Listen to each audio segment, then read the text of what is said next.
In front of several hundred pairs of eyes at the largest auto show of the year, Charlotte Vance, CEO of Vantara Motors, pointed directly at Mason Cole and raised her voice loud enough for the entire hall to hear. "And who are you, exactly? A repairman who wandered in off the street?" Laughter spread across the room. Cameras turned. Mason said nothing. He gave one quiet nod, turned his back, and walked out of the booth in complete silence, steady, unhurried, as though the room had done something to itself rather than to him. 23 minutes later, a car with no logo and no brand name rolled into the outdoor demonstration strip, and the entire exhibition stopped breathing. Keep listening to find out what that car was and why Charlotte Vance could not look away from it. The Detroit Auto Expo arrived every October like a religion for the industry, a gathering of believers who worshipped at the altar of velocity, design, and market dominance. This particular year, the show occupied the full length of Cobo Center's main hall, a space wide enough to swallow 3 football fields, flooded with studio lighting that turned every chrome surface into a mirror and every press badge into a small declaration of belonging. There was the low percussion of bass-heavy ambient music, the sharp, clean smell of new rubber, and the constant murmur of people performing their expertise for one another. Automotive journalists traveled in packs. Brand representatives rehearsed talking points in corners. Investors moved through the aisles with the slow confidence of people who did not need to ask the price of anything. It was a room that sorted people into categories without asking their permission, and it did so the moment they walked through the door. Mason Cole walked through the main entrance at 7:42 in the morning, before the first press keynote, before the crowds had fully thickened. He was 47 years old, and he looked like a man who had spent those years doing actual work rather than describing it.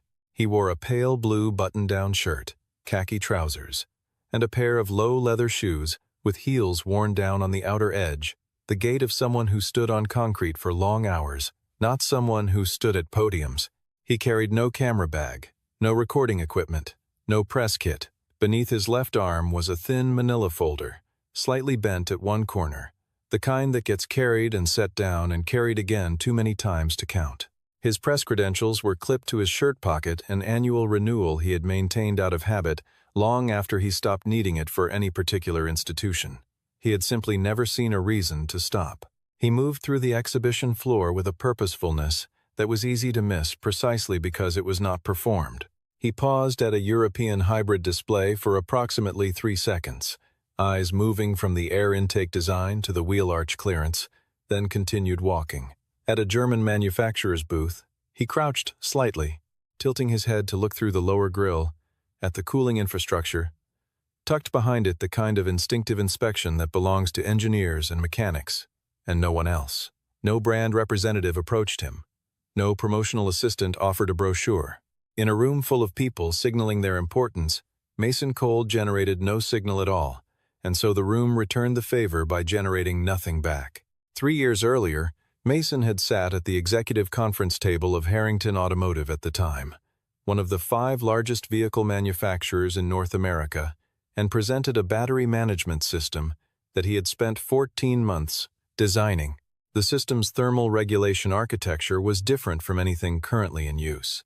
It distributed heat load dynamically across individual cells rather than managing the pack as a single thermal unit, which meant the degradation curve was fundamentally flatter and the safe operating envelope at continuous high load was meaningfully wider.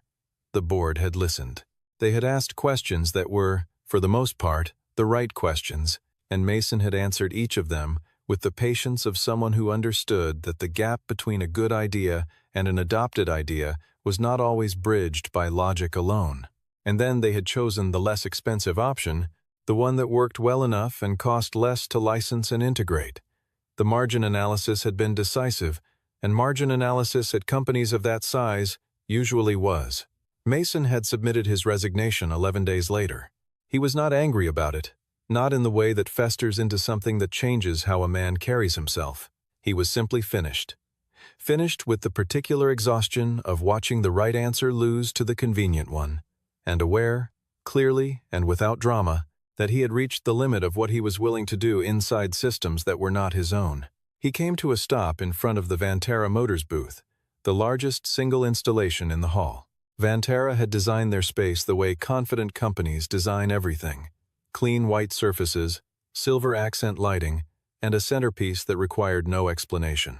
The Vantara Apex occupied the middle of the booth on a low rotating platform, a full electric flagship sedan that had generated cover stories on 4 continents in the week since its official announcement. The design was striking, all sweeping lateral lines and a roofline that suggested speed even at rest. A row of promotional screens displayed performance specifications in large sans serif numbers. Staff moved through the booth in matching charcoal uniforms, every gesture calibrated and every smile load-bearing. Mason stood at the outer edge of the booth and looked at the car, the way a doctor looks at an X-ray, not admiring the surface but reading what was underneath. He opened the manila folder, withdrew a single sheet covered in hand-annotated technical diagrams, and held it in front of him with both hands, comparing something in his mind to something on the page. Charlotte Vance stepped onto the raised presentation platform at the center of the Vantara booth at exactly 8 o'clock, and the crowd reorganized itself around her without anyone being asked. She was 38 years old, and she had the particular quality of someone for whom authority had long since stopped feeling like an effort. It was simply the medium she moved through. Her suit was the color of deep water. Her microphone was clipped to her lapel. When she began speaking, her voice carried the warmth of someone who genuinely loved the subject and the control of someone who had given this presentation, or versions of it, enough times to know exactly where the energy needed to land. The press corps leaned in. Cameras found their focus. The room performed its attention. Charlotte walked through the Apex's specifications with the ease of a pilot reciting a checklist she could complete in her sleep. Range, charging architecture, the adaptive suspension system. And then she arrived at what she described as Vantara's proprietary thermal integration system, a battery management design, she said, that represented a completely original approach developed entirely in-house by her engineering team. She quoted the thermal safety threshold, 62 degrees Celsius under continuous load. Mason stood at the outer edge of the crowd and heard that number. He did not react visibly. He looked down at his sheet of diagrams, then back at the car on the platform, and then he raised his hand. It was a straightforward gesture. Open palm, arm extended to a moderate height. The gesture of a man who had spent years in rooms where questions were asked. Charlotte saw him. She kept talking for approximately 10 seconds before allowing a pause and inclining her head in his direction. "Thank you," Mason said, and his voice was even. "Miss Vance, the slide you just moved past listed the safe thermal ceiling for the cell pack at 62 degrees Celsius under continuous load. But looking at the module architecture in your published technical release, the pack would reach approximately 71 to 74 degrees at sustained speeds above 140 kilometers per hour after roughly 8 minutes of continuous draw. Could you walk us through how the active cooling system manages that differential?" The question was precise. It was not aggressive. It arrived in the room like a correctly placed piece of furniture, something that fit and could not be easily moved. The crowd was briefly, genuinely quiet. Charlotte smiled. It was the smile of someone who had handled far more difficult situations than this one. "And you are?" she asked. "Mason Cole. With which organization?" "Independent." Charlotte let her gaze move across the room, a slow, inclusive sweep that turned the audience into collaborators, and then returned to Mason with an expression of patient amusement. "Mr. Cole," she said, "I think you may be confusing our public marketing materials with our internal engineering specifications. My team has validated these figures across more than 3,000 hours of controlled testing. I'm curious what exactly you've validated, and where in your repair shop." The laughter that followed was not unanimous, but it was loud enough to matter. A cluster of journalists near the back allowed themselves the small pleasure of it. 2 Vantara PR staff exchanged a glance that was not quite a smile and was unmistakably satisfied. Mason did not laugh. He did not flush.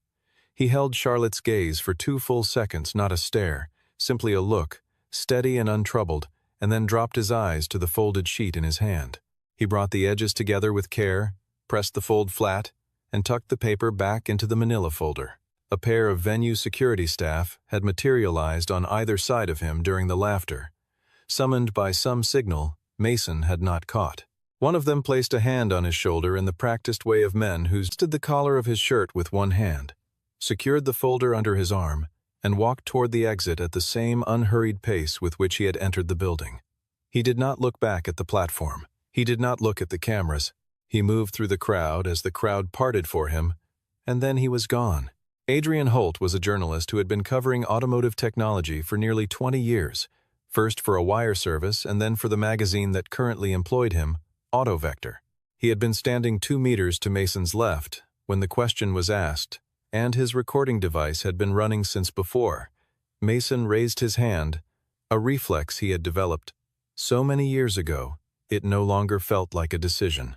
He watched Mason walk out through the side exit.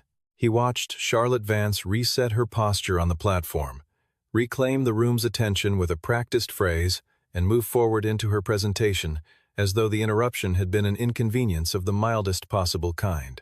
Adrian Holt stood where he was for a moment longer than the situation required, recorder still running, watching the door through which Mason Cole had disappeared. In 2 decades of press rooms and exhibition floors, he had seen dozens of people escorted away from microphones. The angry ones, the conspiracy-adjacent ones, the genuinely confused ones. He had never seen someone leave a room with that particular quality of stillness, as though the room had done something to itself rather than to him. The north service exit opened onto a loading corridor that smelled of diesel and cold air and the specific loneliness of back-of-house spaces in large venues. Mason walked through it without slowing, pushed through the exterior door, and stepped into the thin October sunlight. Michigan in autumn had its own quality of light, pale gold, slightly flat, arriving at a low angle that made everything cast a longer shadow than you expected. He stood on the concrete apron for a moment, breathing the cold, then pulled out his phone and typed a brief message. 3 words. He pressed send and walked toward the eastern lot. The outdoor demonstration zone occupied a separate parcel east of the main building, connected by a covered walkway.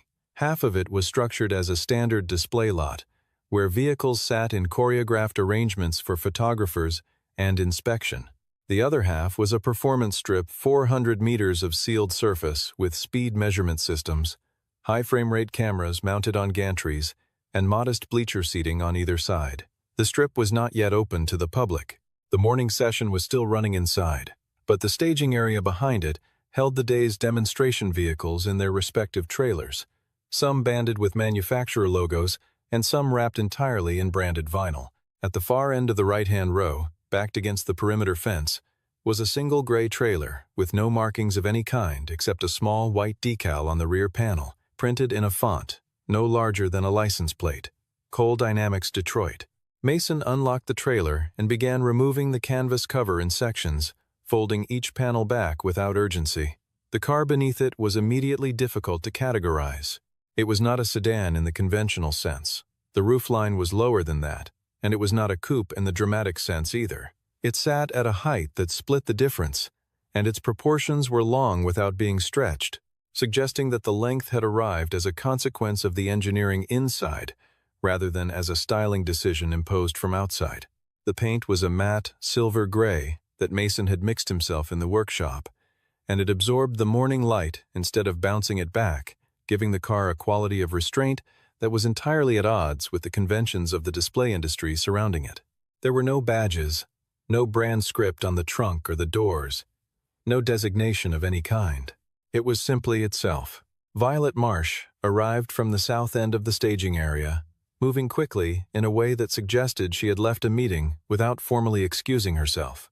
She still wore her Vantera lanyard. She stopped 3 steps from the car and looked at it for a long moment without speaking.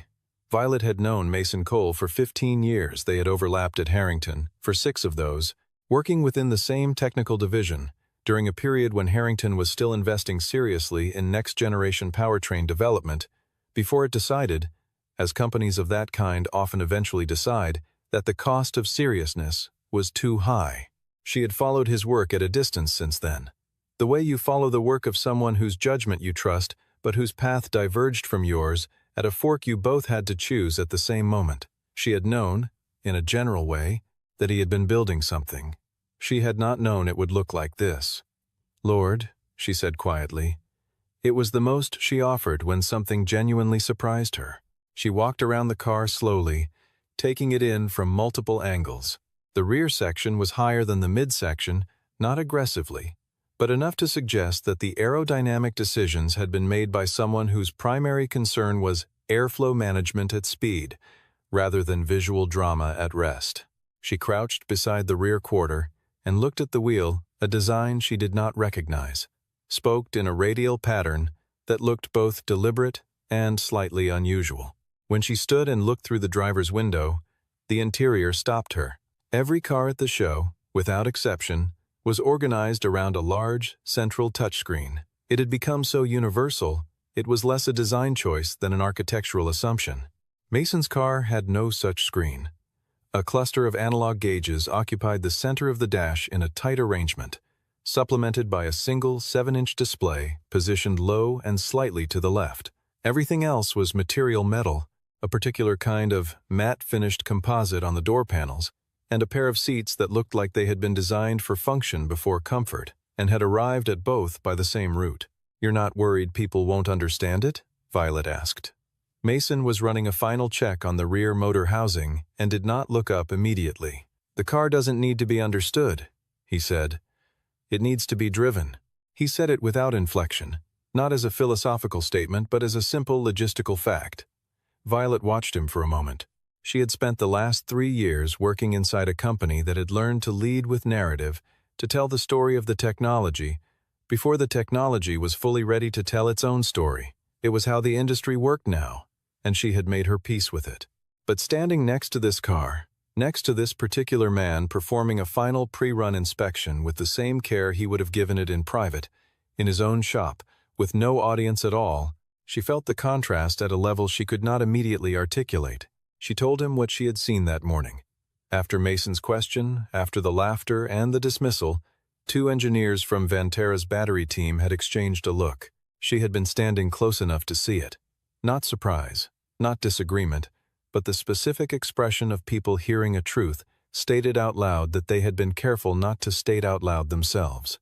The 71 to 74 degree figure was not a miscalculation Mason had made in isolation.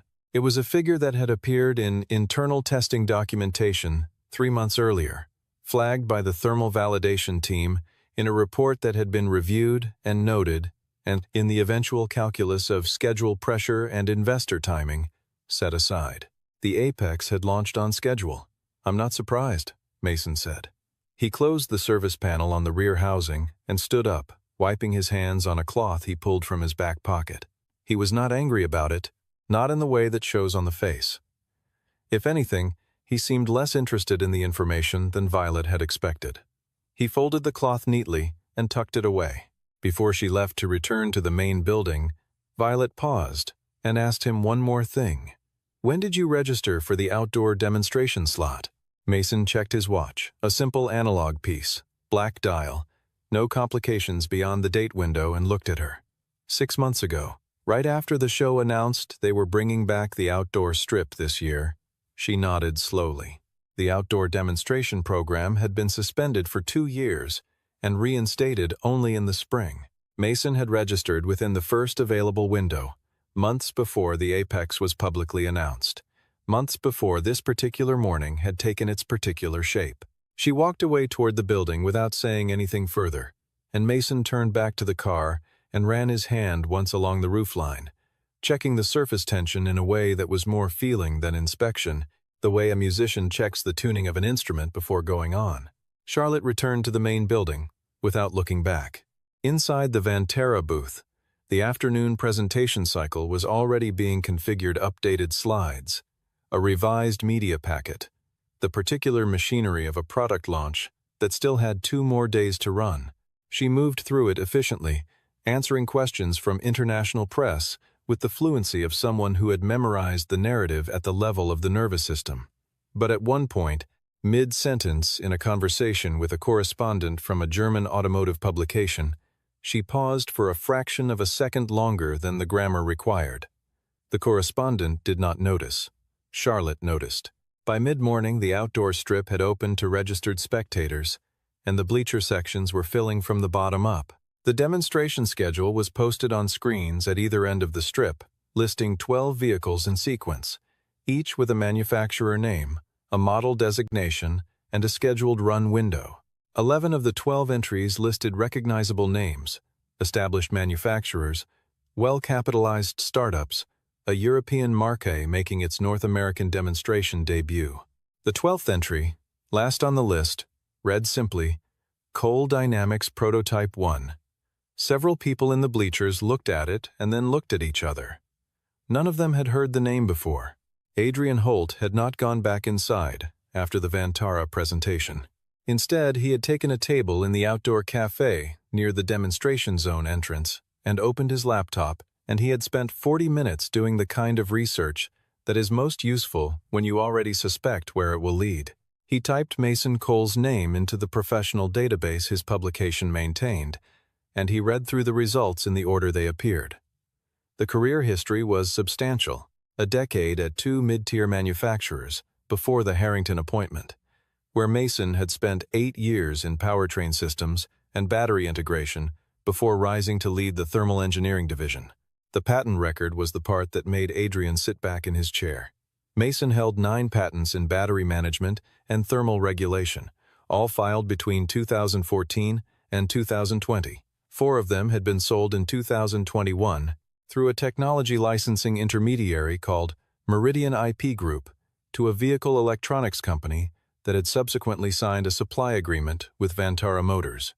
Adrian read that sentence twice, then closed the laptop. He picked up his camera and walked toward the demonstration zone. The venue's technical certification team conducted safety inspections on every vehicle before it was cleared to run the strip. The process was standard: brakes, structural integrity, electrical systems, emergency shutoff compliance. When they reached the Cole Dynamics trailer and Mason rolled the car off the ramp, the inspection team's senior technician, a broad man named Ray, who had been certifying demonstration vehicles at various shows for 22 years, began his walk-around with the practiced efficiency of someone who had done this procedure several thousand times and knew within the Clusen 40 Virus. First 30 seconds whether a vehicle was going to pass or require additional scrutiny. He got to the rear motor housing, opened the service panel, looked at the controller architecture inside, and stopped. He called his colleague over. The two of them stood looking at the motor configuration and the battery interface for approximately 90 seconds without speaking. Then Ray closed the panel, initialed the certification sheet, and pressed the approval stamp without comment. He handed the form back to Mason and said, as he was walking away, "Nice work."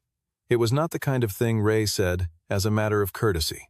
Charlotte Vance used the break between her 10 o'clock and 11:30 sessions to walk through the connector corridor toward the outdoor zone, a habit she had developed over years of competitive intelligence, watching what other manufacturers were showing, how their demonstration vehicles performed. What the crowd responses told you that the press releases did not. She came through the glass doors that opened onto the bleacher area and paused in the threshold, surveying the strip. A demonstration run was in progress.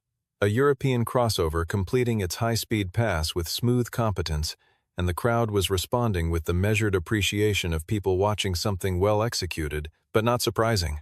Charlotte scanned the staging area, and her gaze moved along the line of trailers until it reached the far end, where an unfamiliar car sat in the pre-run position.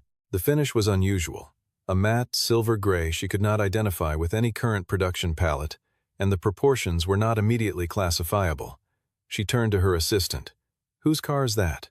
The assistant checked the schedule. Cole Dynamics. Small outfit, Detroit address. No media profile.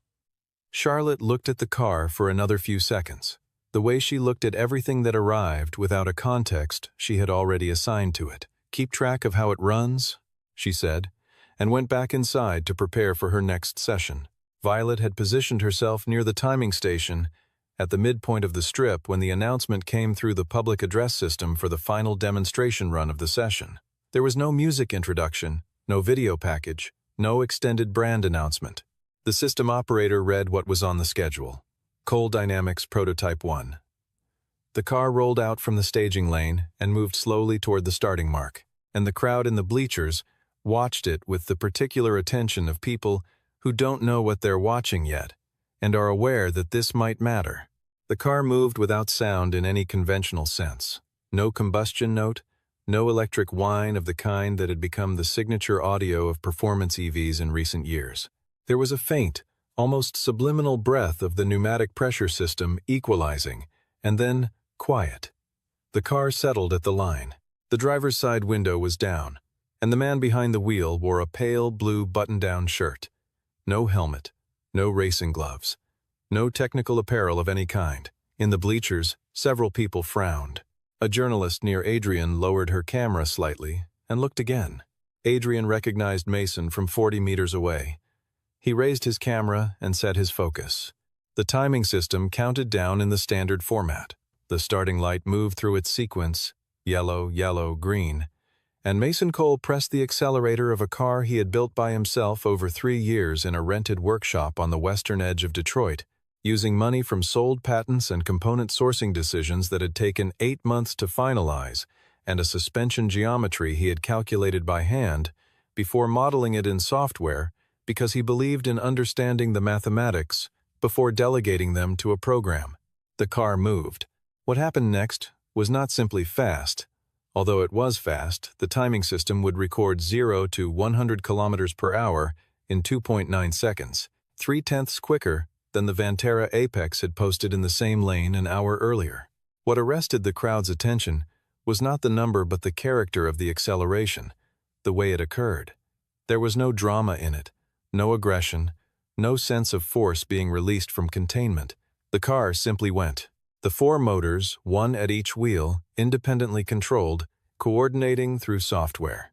Mason had written himself over 16 months of evening work, produced a torque distribution so fluid and continuous that the car tracked the surface, the way water tracks a surface, following its natural path without interruption or correction.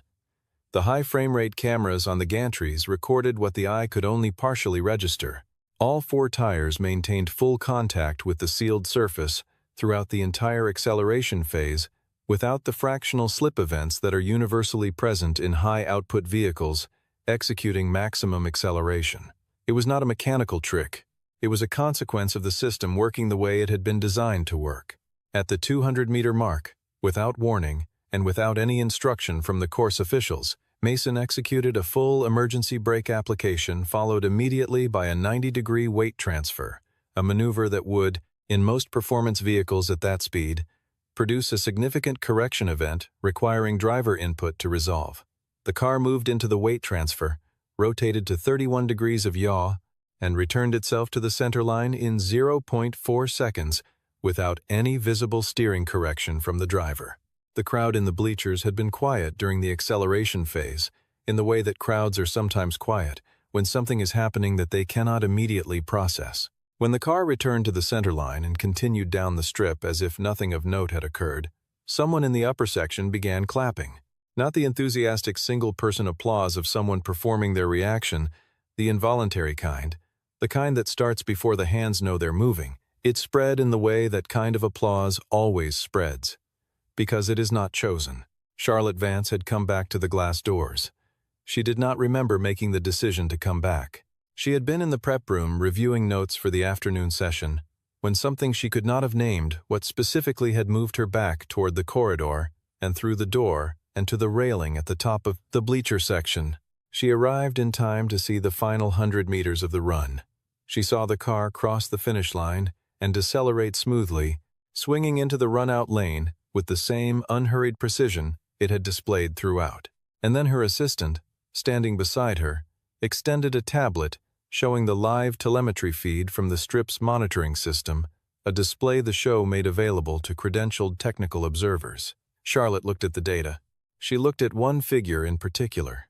The battery pack temperature after the full demonstration run, including the emergency brake event, which had generated a spike thermal load, was reading 58 degrees Celsius, 4 degrees below the safe operating threshold she had cited that morning on her own stage, in front of her own cameras, with 3 years of Vantara's credibility behind the number. She did not look away from the display immediately. Beside her, her assistant was also looking at the number, and the two of them stood at the railing in silence as Mason Cole brought the car to a full stop at the staging mark and opened the door.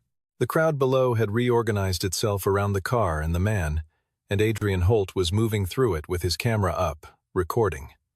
3 other journalists had already reached Mason, and 2 more were cutting through the bleacher exit toward the staging area. Charlotte Vance watched from the railing.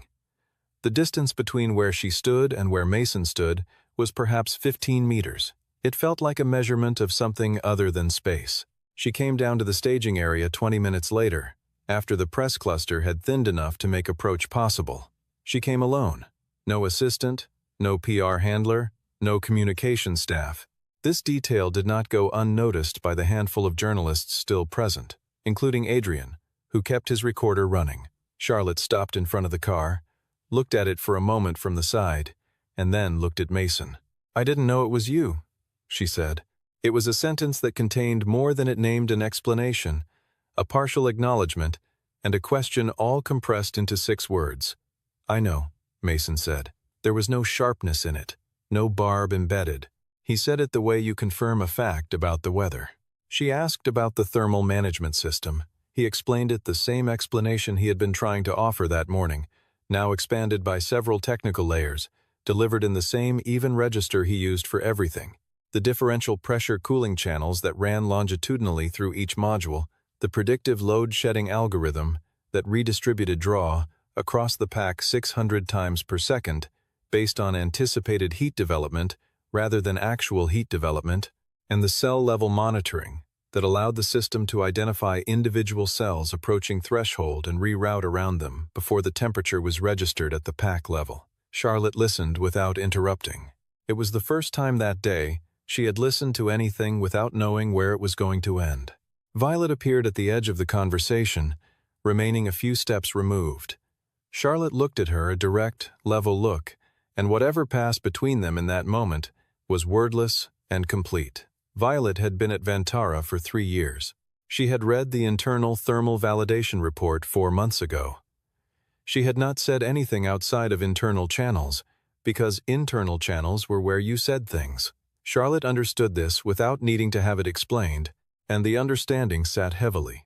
Adrian stepped forward with his printed document, a single page he had pulled from the database and condensed into the key information. He presented it neutrally to both of them, which was a journalistic courtesy and also, in its own way, a precise unkindness. The document showed the patent lineage of Vantara's licensed battery management architecture, the core filing, the transfer to Meridian IP Group in 2021, the subsequent licensing agreement with a Vantara electronics supplier. The original patent holder was listed by name. He asked Charlotte whether she had a comment. She looked at the document. She looked at Mason. Mason was looking at the car. "I didn't sell those patents to create problems for anyone," Mason said, addressing neither of them in particular. "I needed the capital to build this. That's the whole story." He said it with the tone of someone settling a minor factual dispute. He was not performing indifference. He genuinely did not seem to need anything from the moment beyond its accuracy. Charlotte did not respond to Adrian's question on the record. Her silence was its own kind of answer, and everyone present understood it as one. Then Mason turned toward her for the first time in the conversation and held her gaze without aggression and without any quality that could be characterized as satisfaction. "The 71 to 74 degree figure I mentioned this morning, your engineers had that in their validation documentation 3 months ago," he said. "I wasn't saying it to damage your product launch. I was saying it because it's a real number, and people who drive the car at extended highway speeds need to know what it means." He paused for a beat, not for effect, but because he was deciding whether the next sentence was worth adding. "You can believe I'm a mechanic. That doesn't change the temperature of the battery pack." Charlotte Vance, who had been the loudest voice in the largest room at the most important automotive event of the year that morning, said nothing. Her expression was not the expression of someone who had lost an argument. It was the expression of someone who had arrived, through a route she had not chosen, at a piece of information she could not now unknow, and who was calculating, in real time, what that meant for everything that came after today. In the 2 hours that followed, Mason received 3 phone calls on the number printed in small type on the business card, affixed to the rear interior of the car, a position that required opening the door and looking for it, which several people had done, and had then photographed and shared with colleagues. One call was from a mobility-focused venture fund whose name Mason recognized. One was from an industrial engineering firm with a vehicle development division. The third was from an individual whose first sentence established that he represented the capital allocation group of a North American fund with assets sufficient to acquire most of the companies currently displaying cars inside the main arcade building. Mason answered all three calls. He was courteous and brief. He said he was not in a position to have meaningful conversations that afternoon, and he took down the contact information for each caller without committing to anything. He had done this before, not with calls of this magnitude, but the structure of the conversation was familiar enough that he did not find it disorienting. Adrian Holt filed his story at 4 in the afternoon, from the same outdoor cafe table where he had done his morning research. The headline he wrote was not the one he had expected to write when he arrived at the show that morning. He had been covering automotive industry events long enough to know that the real story at any given show was almost never the story the press kits described. It was the story that arrived sideways, from a direction no one was watching, in the form of a question no one was supposed to ask. He read the headline back to himself once, decided it was accurate, and submitted it. Within 3 hours, the piece had circulated widely enough that the publication's server traffic spiked in a way that required the technical team to make a notation in their logs. By evening, 3 other outlets had published follow-up pieces citing his reporting, and one wire service had picked up the patent lineage detail, the connection between Coal Dynamics, Meridian IP Group, and Vantara Motors' licensed battery architecture, and distributed it to their full subscriber list. The exhibition began its closing process at 6. Staff moved through the outdoor zone, collecting signage and disconnecting cable runs. Trailers were returned to staging positions by tow vehicles. The bleachers emptied with the particular tiredness of people who have been standing and watching things for many hours. Violet had gone. Adrian had gone. The press corps had dispersed toward hotel bars and filing deadlines. Mason remained in the staging area, alone beside the trailer, replacing the canvas cover on the car in the same methodical section-by-section process he had used to remove it that morning. There was no hurry. There was no one left to perform for, and there had not been, in Mason Cole's particular way of operating, anyone to perform for to begin with. He worked in the fading light, which in Michigan in October is the kind of light that turns everything sepia at the edges and makes even ordinary things look like they are being remembered rather than witnessed. When the cover was secured and the trailer locked, he stood beside it for a moment in the quiet. The lot was nearly empty now, just a few vehicles and the last of the staff moving between pools of fluorescent light from the building's exterior fixtures. He did not look like a man processing a victory. He looked like a man who had brought something he had made to a place where it could be seen, and it had been seen, and now he was done. He walked to the truck cab, started the engine, and pulled the trailer out of the lot at 6:57 in the evening, turning east onto the highway access road and pointing toward Detroit in the last of the light. The car behind him made no sound as it traveled. It simply moved, as he had always designed it to, quietly, efficiently, at whatever temperature the laws of physics dictated, and not 1 degree more.